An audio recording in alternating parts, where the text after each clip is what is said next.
मकर राशि वाले बंधु, आप सभी का बहुत बहुत स्वागत है, हृदय से अभिनंदन है, आभार है मकर राशि भिंड यूट्यूब चैनल में। तो मकर राशि वालों, इस कार्यक्रम को मिस मत करना, ये बेहद आवश्यक कार्यक्रम है आपके जीवन के लिए। बंधुओं, एक बात तो निश्चित है कि जो भी व्यक्ति आज इस कार्यक्रम में बताई गई बातों को पूरी तरीके से समझ जाएगा, उन्हें अपने जीवन में उतार लेगा, उस व्यक्ति के जीवन में दरिद्रता हमेशा के लिए समाप्त हो जाएगी।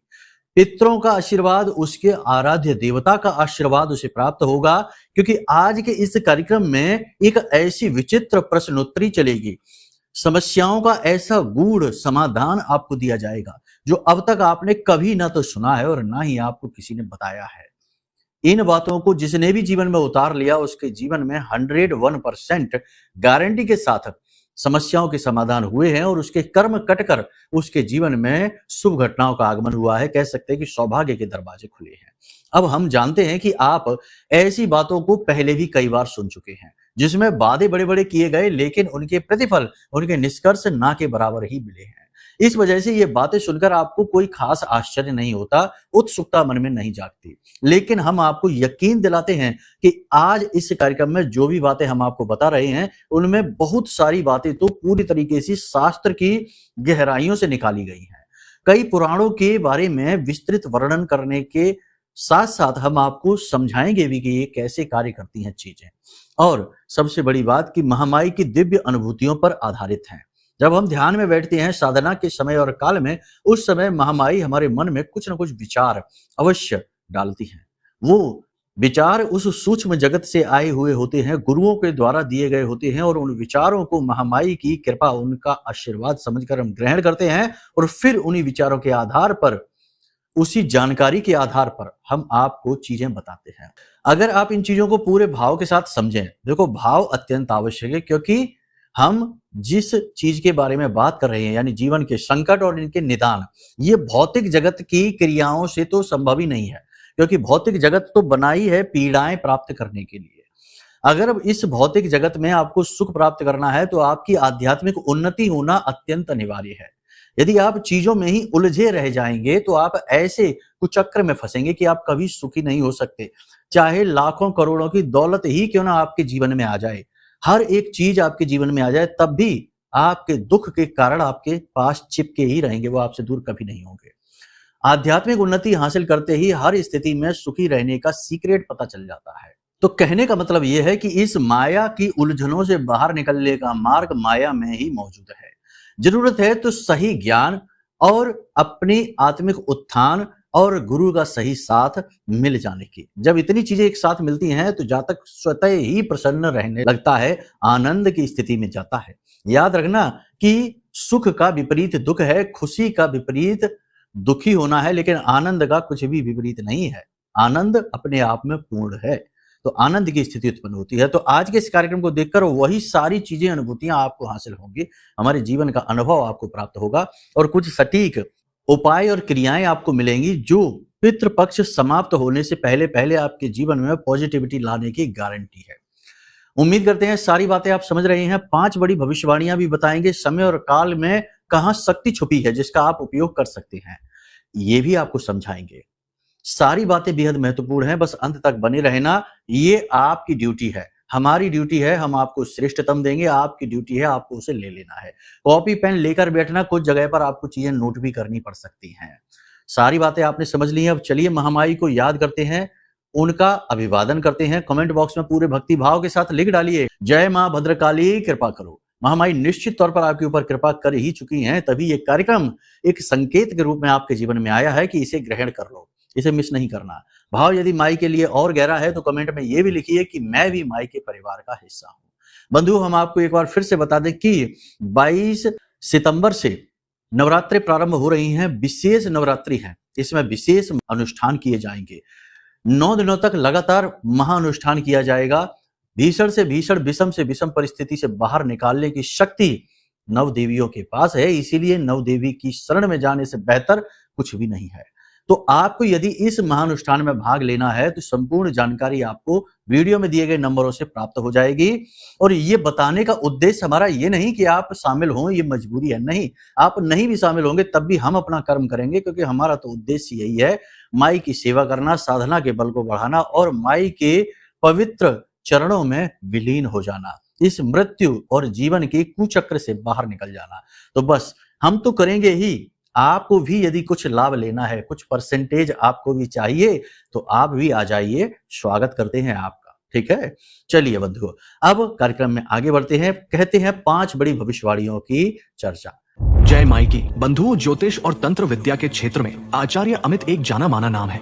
पूज्य गुरुदेव के साधनाओं और ज्योतिष विद्या के अनुभव बेहद दिव्य है। जी हाँ, पूज्य गुरुदेव ने जिसकी भी कुंडली का विश्लेषण किया और कुंडली के अनुसार उसे सटीक उपाय व महामाई माँ बगलामुखी की विशेष कृपा दी, उसके जीवन में सकारात्मक बदलाव तो आए ही है। फिर चाहे समस्या कितनी ही कठिन क्यों ना हो, समाधान तो अवश्य हुआ है। अब ऐसे में यदि आप भी अपने जीवन की किसी बड़ी समस्या से जूझ रहे हैं, जैसे कि कर्जा बढ़ता ही जा रहा है, काम धंधा और व्यापार सब रुक चुका है, रिश्ते नातों में तनाव हद से ज्यादा बढ़ गया है, पूरा जीवन ही नकारात्मकताओं से भर गया है, तो ऐसे में यही सही समय है जब आप श्रेष्ठ गुरु से मार्गदर्शन प्राप्त करें और जीवन के अंधकार को समाप्त कर दिव्य प्रकाश की ओर कदम बढ़ाएं। वीडियो में दिए गए नंबरों पर तुरंत संपर्क करिए और अपनी कुंडली का विश्लेषण व समाधान पूज्य गुरुदेव के द्वारा करवा लीजिए। देर ना करें, आपके देवी देवताओं के आशीर्वाद से ये मौका खुद चलकर आपके पास आया है, इसे गंवाना नहीं है।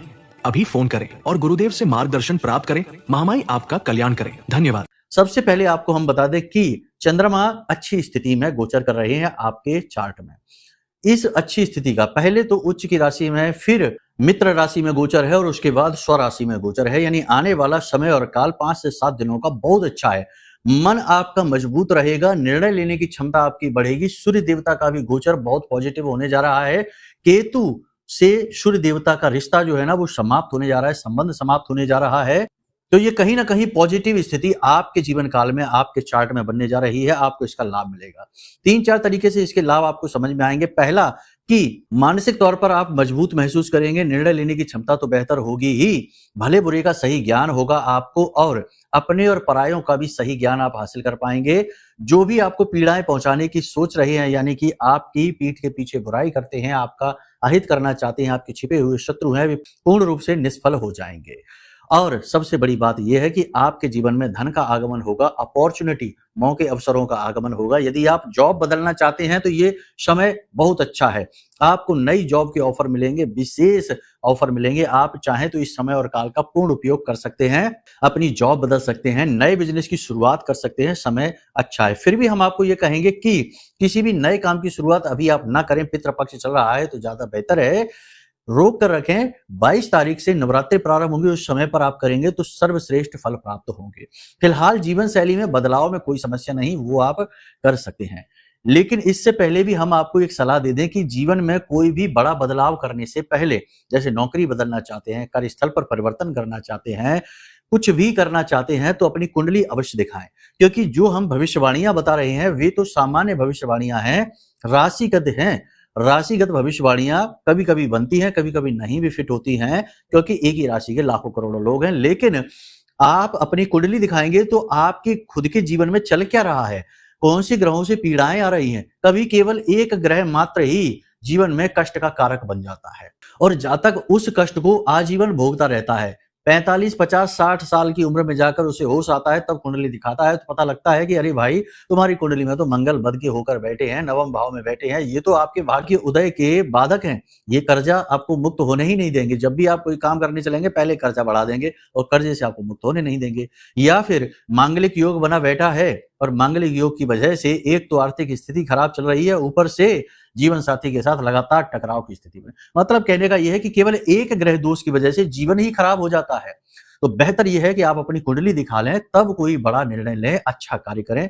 नौकरी ज्वाइन कर रहे हैं तब भी, कोई भी शुभ कार्य, कोई भी अच्छा कार्य है, कुंडली विश्लेषण अत्यंत आवश्यक है। ये आपके आज के समय की संपूर्ण सूचनाएं, दोषों का समापन और जीवन में उन्नति की कारक होती है। हमारे पुरखे पूर्वज बहुत बुद्धिमान थे। वो पहले ऐसी विधा बनाकर बैठे थे कि बालक जैसे ही संसार में आया तुरंत उसका पत्रा, उसका चार्ट भरना शुरू कर देते थे, उसकी पत्री बनाते थे, कहते इसकी पत्री बनवा दो। लेकिन अब तो लोग नहीं करवाते, ये सब लिख के रख लेते हैं लेकिन करवाते नहीं हैं। लेकिन आप करवा लीजिए, ठीक है? ये हो गया आपके लिए। देखो, सलाह देना हमारा काम है, मानना ना मानना आपकी मर्जी है। हमसे कराएँ या किसी और से कराएँ, जिससे मन है उससे करवा लें कुंडली विश्लेषण। हम नहीं कहते कि हमारे ही पास आओ, हमें लालच नहीं है, बस हम मार्गदर्शन दे रहे हैं क्योंकि हमारा ये काम है। यही हमारी माई ने हमको सेवा दी है, तो हम इसलिए आपको ये बताते हैं, ठीक है? अब अगली बात आपको बता दें, ज़्यादा जोश अच्छा नहीं रहेगा। आपके शरीर में ऊर्जा का प्रवाह, क्योंकि मंगल का भी गोचर हो चुका है, ऊर्जा का प्रवाह तेज होगा, आपके सोचने की गति बढ़ेगी, आप चीज़ों में परिवर्तन करना चाहेंगे। रिश्ते नातों में भी आपको संतुलन की आवश्यकता रहेगी क्योंकि आप कठोर शब्दों का प्रयोग करेंगे। नियम संयम का बहुत कठोरता से पालन करेंगे। जैसे आप चल रहे हैं वैसे ही चाहेंगे कि आपके जानने वाले, आपके रिश्तेदार, आपके जीवन साथी वैसे ही चलें। लेकिन ऐसा तालमेल बन पाना ज़रूरी नहीं है। वे अलग तरीके से चलेंगे, उनका जीवन, उनका विचार, उनकी दिशा अलग है। आप किसी पर भी हक ज़्यादा जताने की कोशिश ना करें, एक सीमा में ही रहें, ठीक है? कहने का मतलब ये है कि आप ज़्यादा जोश में आकर किसी पर ज़्यादा प्रभाव जमाने लगेंगे, अपना हक समझकर किसी से कोई बात कहेंगे, लेकिन आपकी बात गलत साबित हो जाएगी। आपका हक तो चला ही जाएगा, लेकिन आपके रिश्ते में भी थोड़ी खींचतान, थोड़ी उथल-पुथल हो जाएगी, मन आपका खराब हो जाएगा। आप भावुक इंसान हैं, यदि आप इस तरह से आत्म नियंत्रण खोएँगे और आपका मन अगर एक बार खराब हो गया तो वो कई दिनों तक आपके मन में बात उलझी रहती है। अचानक से कोई बड़ा खर्चा आएगा, आ जाने दो, कोई दिक्कत नहीं, आप तैयार हैं। खर्चा फिजूल खर्ची में नहीं होगा, किसी ज़रूरी जगह पर ही खर्चा होगा। आपको पार्टनरशिप के ऑफ़र मिल सकते हैं, बिज़नेस आपका ठीक-ठाक चलने लगेगा, गति इसमें आने लगेगी। केवल आपको अपनी भावनाओं पर नियंत्रण रखना होगा। जो भी निर्णय आप लें, जोश में कम, होश में आकर लें। किसी की बातों में आकर कोई भी कार्य आप ना करें और वाणी पर अपना नियंत्रण पूरी तरह से बनाकर रखें। योग, प्राणायाम, कसरत आदि आप अवश्य करें। स्वास्थ्य का ध्यान रखना बेहद आवश्यक है। 3 जगह से परेशानी आपको आने वाले 3 से 5 दिनों में आएगी। पहली परेशानी आएगी कि कोई व्यक्ति आपको बुरी खबर सुनाएगा।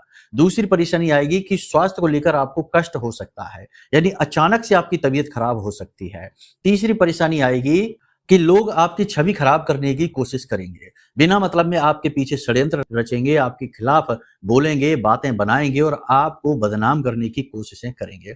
लेकिन आप इन सब चीज़ों से अच्छी तरीके से निपट सकते हैं यदि आप अपने आप को शांत रख सकें, यदि आप अपने ऊपर पूरा नियंत्रण बनाकर रख सकें। भावनात्मक नियंत्रण की बात हो रही है ये, ठीक है? दूसरों के जीवन में क्या चल रहा है, ज़रूरत से ज़्यादा इसके बारे में सोचना छोड़ दें, अपने बारे में सोचें। हम हर बार यही कहते हैं कि स्वार्थी बन जाइए, अपना अर्थ ढूँढिए। आपकी अपनी जीवन यात्रा है, आपके साथ भले ही आपके रिश्तेदार हो, आपके प्रेमी हो, आपके मित्र हों, पूरा भरा पूरा समाज हो, लेकिन सब अपनी स्वतंत्र यात्रा में लगे हुए हैं। सबके अपने सुख हैं, सबके अपने दुःख हैं, आपके साथ केवल उनका एक सहयोग मात्र का रिश्ता है। ज़रूरत से ज़्यादा किसी दूसरे के जीवन में दखल-अंदाज़ी आपके दुःख का कारण बनेगी। जोश में लिया गया निर्णय गलत साबित होगा। भावनात्मक तौर पर कमज़ोरी यदि आप दिखाएँगे, किसी के सामने ज़रूरत से ज़्यादा बोलेंगे, किसी को वो बातें भी बता देंगे जो ज़रूरी नहीं है, तो आपके दुःख का कारण बनेंगे। अब सबसे महत्वपूर्ण बात है, इसे ध्यान से सुनिए। अपने आसपास के लोगों पर अंधविश्वास न करिए, विश्वास ही न करिए, केवल अपने ऊपर विश्वास करिए। बहुत सोच समझकर लोगों के साथ बात करिए, बहुत सोच समझकर बोलिए, खास तौर से कार्यस्थल पर।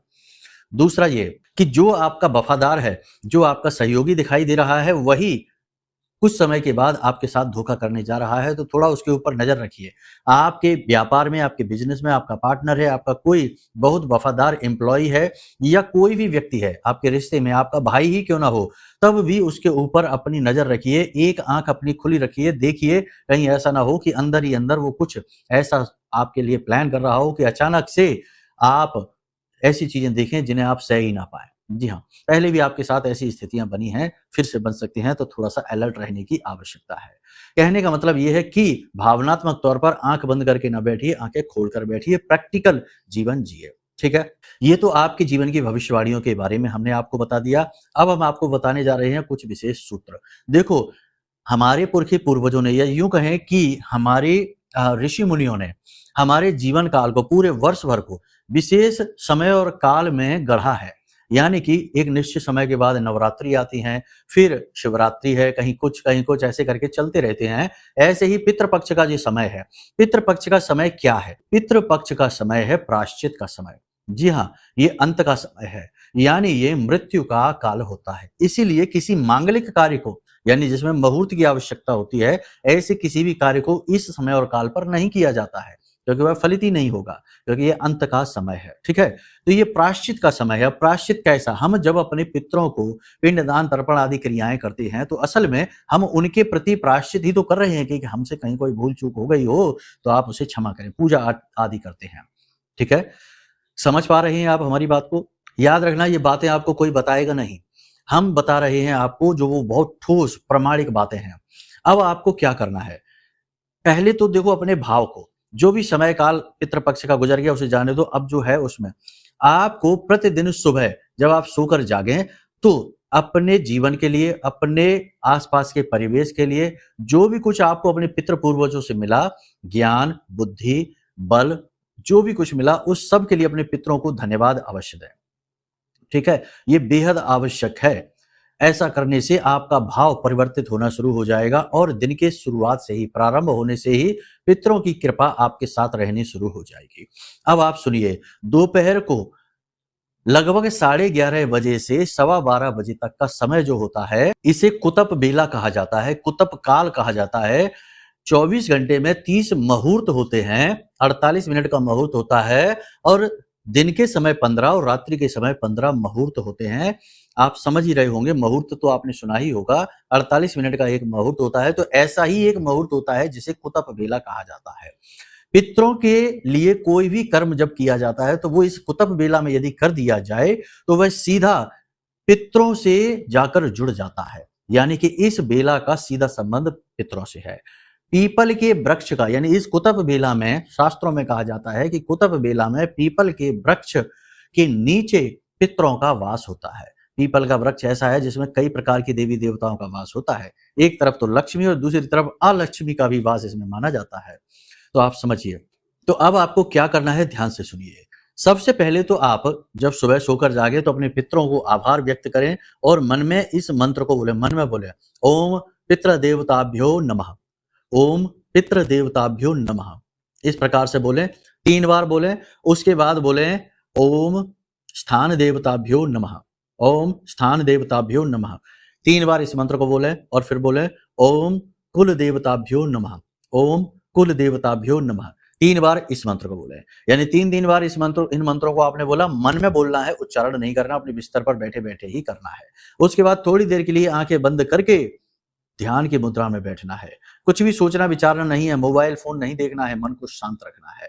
उसके बाद स्नान आदि करने, अपना नित्य कर्म से मुक्त होकर स्नान आदि करने जाना है। सूर्य देवता को अर्घ देना है और उसी के साथ साथ पितरों को भी तर्पण देना है। पितरों को तर्पण देने के लिए क्या करना है, कोई भी लोटा ले लीजिए एक, और उस लोटे में स्वच्छ जल डालिए, थोड़ा सा गंगा जल डालिए, थोड़े से चावल डालिए, थोड़े से काले तिल डालिए, थोड़ा सा कच्चा दूध डालिए, यदि हो सकता है तो कच्चा दूध डालिए, और एक सफेद पुष्प यदि मिल जाता है तो डाल दीजिए, ना मिले कोई बात नहीं, थोड़ा सा मीठे के लिए गुड़ डाल दीजिए। अब आपको दक्षिण की ओर मुख करके अपने पितरों को जल देना है। पितरों को जल देते समय ओम सर्व पितृ देवताभ्यो नमः, ओम सर्व पितृ देवताभ्यो नमः, ओम सर्व पितृ देवताभ्यो नमः, सभी पितरों को नमः, ये क्रिया करनी है। ये बेहद आवश्यक है, जल से ही पितरों का बल बढ़ता है, तो आपको ये क्रिया करनी है। अब रामबाण उपाय आ गया, इसे आप ध्यान से समझिए। ये 2 क्रियाएं तो करनी ही है, तीसरी क्रिया और करनी है, यह अत्यंत आवश्यक है। जो कुतप काल हमने कहा, उसी कुतप काल में आपको ये क्रिया करनी है। सबसे पहले देखो, पंचबलिदान। पंचबलिदान क्या होता है? 5 जीवों को भोजन कराना पितृकाल में पंचबलिदान कहा जाता है। शास्त्रों में शिव पुराण ले लो, चाहे गरुड़ पुराण ले लो, इसका बेहद महत्व है। जो पंचबलिदान करता है उसके पितृ चाहे किसी भी स्थिति में हो, चाहे उनका बंधन कर दिया गया हो, चाहे पितरों का दोष लगा हो, सब कुछ समाप्त हो जाता है। तो पंचबलिदान क्या है, ध्यान से समझिए, फिर इसे कैसे करना है ये बताते हैं, ध्यान से समझिए। पंचबलिदान में गाय, कुत्ता, कौआ, चींटी यानी कीट पतंगे होते हैं, और ब्राह्मण, इन 5 जीवों को भोजन कराना होता है। तो ब्राह्मण के लिए तो आप सीधा निकाल दीजिए, यानी एक प्लेट लीजिए, उसमें थोड़ा सा अन्न, आटा वगैरह निकाल दीजिए, एक सिक्का रख दीजिए 5 या 10 रुपए का, ब्राह्मण के लिए हो गया। ये प्रतिदिन का नियम है और आपको कुतप काल में ही ये करना है, यानी कि 11:30 से 12:15 बजे के बीच में। ये निकाल दिया आपने, ब्राह्मण के लिए ये सीधा जाएगा। अब गाय के लिए रोटी निकाल दीजिए, गाय मिले या ना मिले, रोटी निकाल दीजिए, कुत्ते के लिए रोटी निकाल दीजिए, चींटियों के लिए, कौवे के लिए रह गया तो कौवे के लिए भी एक छोटी सी रोटी निकालकर और घर की छत पर आप रख दीजिए, ठीक है। अब चींटियों के लिए, तो चींटियों के लिए आपको क्या करना है कि थोड़ी सी आटा और उसमें थोड़ी सी चीनी मिला देनी है, आटे को भून लेना है, इसे पंजीरी कहते हैं। इस आटे को आपको एक नारियल लेना है, उसको खोल लेना है ऊपर से, उसके अंदर भरकर और इसे ले जाकर पीपल के वृक्ष के नीचे थोड़ा सा गड्ढा खोदें और उसमें दबा दें और नारियल का मुख खोल दें। इससे चींटियां भोजन करेंगी। ये प्रतिदिन की जाने वाली क्रिया है। जी हाँ, आप सोचेंगे कि रोज इतनी मेहनत कैसे करेंगे? आपको रोज ये मेहनत करनी ही होगी। सौभाग्य ऐसे नहीं प्राप्त होता है, याद रखना। अगर सिर्फ मेहनत करने से, दिमाग लगाने से, पैसा लगाने से जीवन में सुख समृद्धि आती तो अब तक आपके जीवन में आ गई होती। आपने ये सब खूब लगाया है। जरूरत है अपने सितारों को अपने पक्ष में करने की, देवताओं की कृपा आशीर्वाद प्राप्त करने की। और श्रीमद् भागवतम की कथा कहती है कि पितृ देवता आपके प्रथम देव हैं, यानी प्रथम गण हैं। अगर आप अपने प्रथम गणों को ही सुखी नहीं कर सकते तो अन्य किसी देवी देवता की गणों की आपको कृपा प्राप्त हो ही नहीं सकती है। तो आपको पितरों को प्रसन्न करने का यह सुनहरा मौका मिल रहा है, आप ये करिए। वहीं पीपल के वृक्ष के नीचे आप सरसों के तेल का एक दीपक जलाइए और वहीं पर पीपल की पेड़ की जड़ में आप जल समर्पित करिए। साधारण जल बिल्कुल समर्पित कर दीजिए और थोड़ी देर के लिए वहीं बैठकर 10 से 15 मिनट के लिए वहीं पर बैठकर पितृ गायत्री मंत्र का उच्चारण कर लीजिए। अब पितृ गायत्री मंत्र क्या है आप समझो। गायत्री जो है ना, वो ऐसी देवी हैं जो कि भयानक से भयानक, बुरी से बुरी स्थिति से बाहर निकालने की क्षमता रखती हैं। देवियों में सर्वोपरि इन्हें कहा जाता है।